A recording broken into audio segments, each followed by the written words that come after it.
Ku bismillah di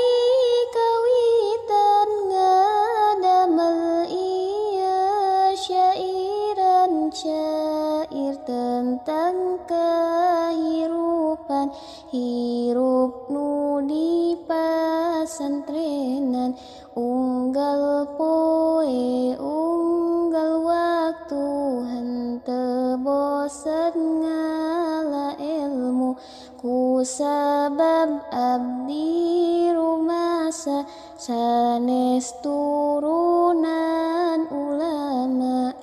unggal bulan dikiriman beas duit kadaharan duh bapa abdi hampura can bisa mulang tarima najan dikobong nalangsa tapi balik asa era ku sabab ngaji can bisa sieun diomong tatangga isuk berang enjing peting nahan lapar ti kagering sabab sarapan cikopi jeung sangu sesa kamari isuk-isuk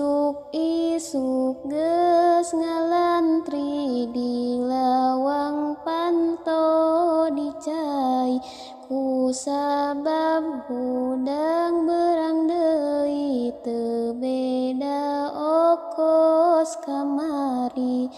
unggal subuh kaberangan ngaji ge kadang nundutan ku sabab peting teu sare mikiran hanca